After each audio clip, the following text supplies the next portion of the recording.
আসসালামু আলাইকুম, সবাই কেমন আছেন?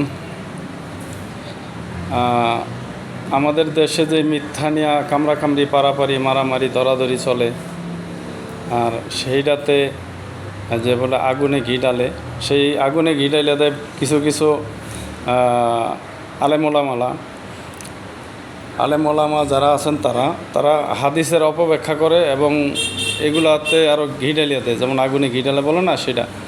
তো হাদিসের অপব্যাখ্যা না করলে কিন্তু আমরা কিন্তু গোমরাহি হই না। আমরা যে আসলে কোনটা মানবো কোনটা শুনবো আসলে সেটা আমরা নিজেরও বুঝি না। আমরা যারা প্রবাসে আছি, আমরা যেসব দেশে আছি, এই কোনো দেশে আমরা দেখি না এই নিয়ে এত ঘাটাঘাটি পারাপারি মারামারি হয় ইসলাম নিয়ে। ইসলাম এক, আর দ্বিতীয় নাই। ইসলাম নিয়ে কোনো দেশে কামড়াকামড়ি হয় না। তারা ইসলাম ফাউন্ডেশন থেকে যা বলে ঠিক ওইটাই, খুতবায় ওইটাই বলা হয়। মসজিদে কোনো জায়গায় কোনো রাজনীতি ফ্যাসাদ নাই।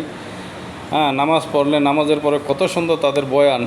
এরপর দেখা গেছে আমাদের দেশে তো পয়সা কামানোর অনেক ধান্দা করে আলেমোলামা যারা আছে।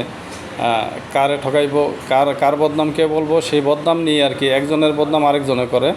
আলেমোলামা যারা আছে একজনের বদনাম আরেকজনে করিয়া ইসলামটারে আর কি এরা ধ্বংস করার পায় তারা করতেছে। তো জানি না এটা কতটুকু যুক্তিযুক্ত, কারণ আমরা যারা আছি আমরা দেখতেছি তো। আমরা বিশেষ করে মালয়েশিয়াতে, সৌদি আরবও ছিলাম, মালয়েশিয়াতে দেখতেছি এশার পরে বা মাগরিবের পরে এই দেশে মসজিদে বয়ান হয় প্রতিটা দিন। হ্যাঁ, আপনার এশারের পরে দেখা গেছে এই দেশে আপনার বৃহস্পতিবারে সূরা ইয়াসিন তেলাওয়াত করা হয়। কিন্তু আমাদের দেশে কোনো মসজিদে কিন্তু এগুলো করা হয় না।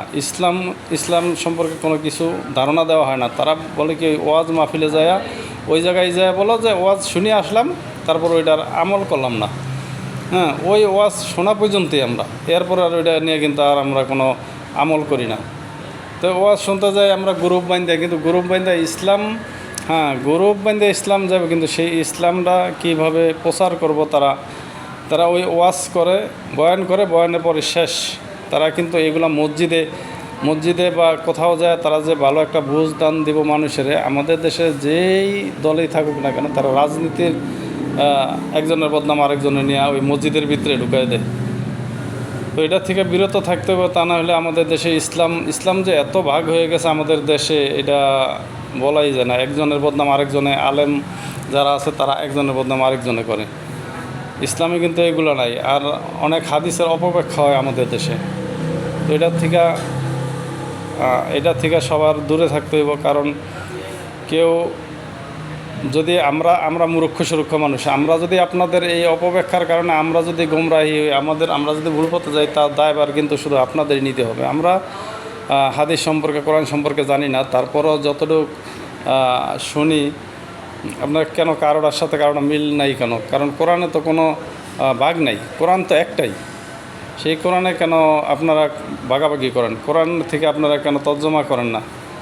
মানুষের ভালো শিক্ষা দেন না কেন? যে নামাজের শিক্ষা দেওয়া উচিত সেইটা আপনারা করেন না, কিন্তু আপনার ওই জায়গায় যত ফ্যাসাদ আছে সেইগুলো আপনারা শিক্ষা দেওয়ার চেষ্টা করেন। তো ওইগুলা থেকে বিরত থাকেন, আমাদেরকে ভালো শিক্ষা দেন, যাতে সবাই আমরা মুসলমান সবাই জান্নাতে যাইতে পারি। কারণ তা না হলে আপনারা যেভাবে কামড়াকামড়ি করেন আলেমোলামারা, তাতে দিন শেষে আমাদেরই ক্ষতি। তো আশা করি ভালো কিছু শিক্ষা দিবেন। তো সবাই ভালো থাকবেন। আমার ভুল ত্রুটি হলে সবাই ক্ষমা করবেন। আসসালামু আলাইকুম।